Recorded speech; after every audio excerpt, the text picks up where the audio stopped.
Հայաստանը բաց է թողնում ԵԱՏՄ առաջիկա նիստը Ղազախստանում։ Օբյեկտիվ է պատճառը չմասնակցել։ Դե պարզ է, որ այս ֆոնին, երբ այցի ժամանակ հիմնականում խնդիրներ են քննարկվելու, որ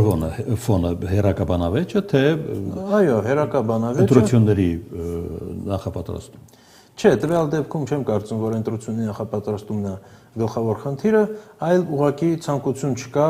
նորից այդ բանավեճը սկսելու, որովհետև օբյեկտիվորեն եթե խոսանք, արդեն արտաքին քաղաքական ուղղությունը ընտրված է այս իշխանության կողմից եւ ցանկություն չկա նորից վեճերի մեջ մտնելու։ Մենք հիշում ենք Ռուսաստանում վերջին հանդիպումը բավականին տենց լարված է անցել եւ այդ վեճի կադրերը նաեւ հրապարակվել են, որը առաջ երբեք չէր լինում։ ԱՊՀ գլխավոր քարտուղարի հայտարարությունն է դա։ ԱՊՀ-ում չեն կարող անուշադրության մատնել Հայաստանի եվրոինտեգրման մասին դիրքորոշումը։ ԱՊՀ-ին ինչով է առնչվում։ ԱՊՀ-ի անդամ է նաև Ադրբեջանը։ Դե իսկ Թուրքիայի հետ ինտեգրումը ԱՊՀ-ում հաշվի առնում են։ Դե տեսեք, մի կողմից իհարկե ԱՊՀ-ն որպես կենթանի կառույց այդտեղ արդեն շատ կարող են չդիտարկել, սա ուղղակի ոնց որ տեղեկատվական ֆոնի ապահովումն է, պարզա որ մենք վերջի օրերը լսել ենք տարբեր կառույցների եւ Ռուսաստանի հետ միավորված տարբեր կառույցների եւ տարբեր ինստիտուտների ղեկավարների հայտարարությունները, դա ուղղակի այդ շարքում կարող ենք դիտարկել։ Առանձին նշանակություն այս հայտարարությունը չունի։ Առանձին իմաստ ունի դիտարկել ռուսական քարոզչամեքենայի ագրեսիվություն։ Ну, տեսեք, սա ոնց որ հերակապայքար է, բայց ասեմ նաև, որ Հայաստանի իշխանությունների կողմից եւս Ռուսաստանը հիմա հռչակված է թշնամի մեծ հաշվով, եւ որպես վտանգ բազմաթիվ հայտարարություններով, եւ որպես հիմնական վտանգի աղբյուր, ամեն օր բացահայտում են նոր ու նոր դավադրություններ, որոնք իբր գալիս են Ռուսաստանի կողմից, բարձ է, որ այսպես ասած, այս ֆոնին դժվար է, որ ասենք երկկողմանի դա չլինի, եւ հիմնական տեղեկատվական ֆոնը այդտեղ ես կարծում եմ շատ ավելի լարված է։ Ու հատկապես ցանկացած քաղաքական գործիչ, որը Ռուսաստանի հետ հարաբերություններ ունի, միանգամից դիտարկում է որպես լրտես եւ այլն։ Այս ֆոնին պարզ է, որ Ռուսաստանի ռեակցիան ավելի ագրեսիվ է լինելու, մենք տեսնում ենք արդեն տնտեսական դաշտում Հայաստանի նկատմամբ ճնշումներ են սկսվել։ Պատճառը դա է։ Ну, ընդհանուր քաղաքական հարաբերությունների, այսինքն, տեսեք, Ռուսաստանը որպես կանոն արձագանքում է շատ ուշ, բայց միանգամից շատ կոպիտ, հա, եւ մենք տեսնում ենք դա, այսինքն Ռուսաստանը ուղղակի դիտարկում է, որ հարաբերությունները Հայաստանի հետ արդեն փչացած են եւ այսպիսով կարիք չկա, այսպես ասած, լավ հարաբերությունների ֆոնը, որի մասը հանդիսանում են այս տնտեսական հարաբերությունները պահել եւ սկսում է գործադրել ճնշումը, այսինքն բոլոր իր ձեռի տակ ունեցած միջոցները։ Հայկական կողմը, եթե շարունակվի իհարկե այս տենդենսը, թեև մեծ մասը կարծում են, որ հունիսի 7-ից հետո այս աժոտաժը կավարտվի շատ արագ, ինչպես սկսվել է, թե չէ դա։ Սա լավ հարց է, որը ես պատասխանը չունեմ։ Իրականում անկախ ընտրությունների արդյունքից բազմաթիվ հարցեր կան։ Նախ մեծ հաշվով մենք ունենք 4 հնարավոր սցենար, հա, իշխանության հաղթանակը եւ այս իրավիճակի պահպանումը, իշխանության հաղթանակը եւ այս իրավիճակի փոփոխությունը, ընդդիմության հաղթանակը եւ այս իրավիճակի պահպանումը եւ ընդդիմության հաղթանակը եւ այս իրավիճակի փոփոխությունը։ Հիմա իշխանության հաղթանակի պարագայում իրավիճակի փոփոխությունը դժվար է ակնկալել, որովհետեւ կարելի է իհարկե մի կողմից ենթադրել, որ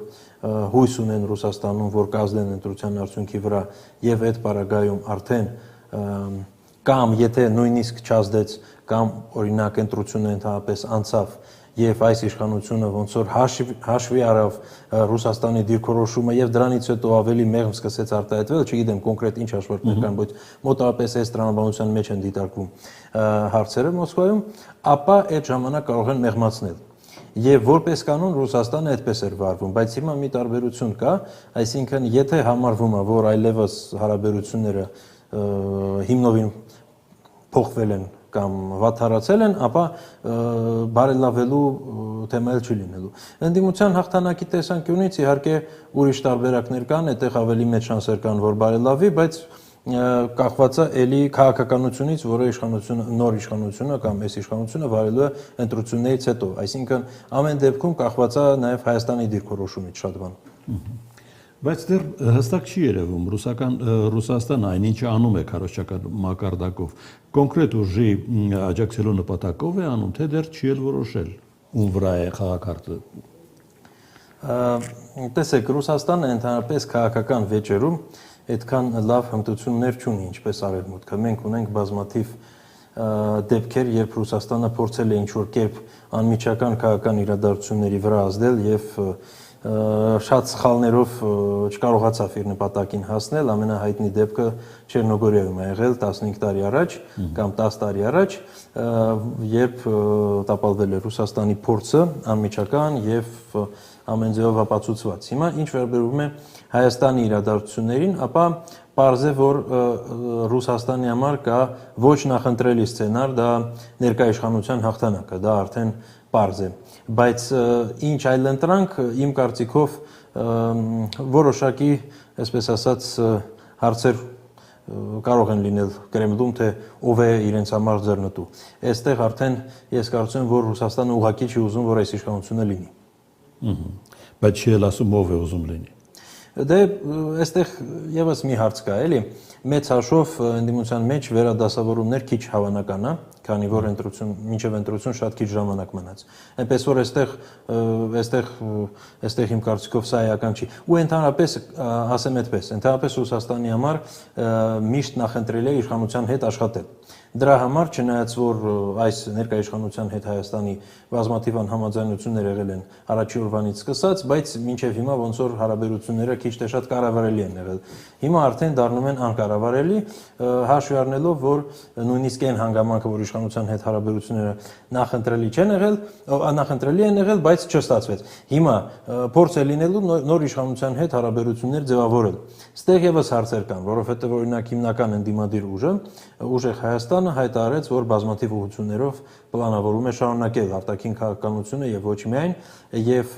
սա էլ է հարց լինելու, թե ինչպես դա է աշխատելու, կտեսնենք, ամեն դեպքում ընտրությունից հետո շատ ավելի շատ բան կախված է լինելու, որովհետեւ եւս մի բան ասեմ, ամեն դեպքում այդպես ոնց որ անցած ընտրություններից հետո,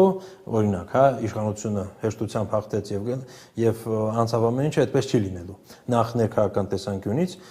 իսկ եթե օրինակ ընդդիմությունը հաղթեց, ապա դա լինելու է բարդ կոալիցիան ու շատ երկարատև գործընթաց, որը այս քաղաքական գործընթաց, որը հիմա կա, իմ կարծիքով շատ կարճ չի ավարտվի, այսպիսով նոր ստատուս կվոից հետո միայն հնարավոր է լինելու քիչ թե շատ երկարաժամկետ քաղաքականության մասին խոսալ։ Մի բան էլ, որ հասկանանք ռուսական կողմի նախատրամադրվածությունը այս ընտրություններին, Մոսկվան ստորագրել է օրենք, որը թույլ է տալիս Ռուսաստանի զինված ուժերը ներգրավել արտերկրում ռուսաստանցիների պաշտպանության համար։ Ну, սա Հայաստանին չի վերաբերվում, սա վերաբերում է դա է ուզում լսել։ Պրիդնեստրովիային, այդտեղ ուրեմն այդտեղ ոնց որ երկկողմանի վիճակ կա, մի կողմից ոնց որ կա մտավախություն, որ Ուկրաինան կառահարցակվի, մյուս կողմից Ռուսաստանը ուզում է Ուկրաինային էլ ճնշել, որ Ուկրաինան իր զորքերը տանի դեպի այդ կողմ, որովհետև այս պայմանությամբ Ռուսաստանը չի ուզում այդտեղ զորակոչ անցկացնել եւ ուզում է Ուկրաինայի զորքերը դեպի տարբեր ուղղություններ տանի, Բելարուս,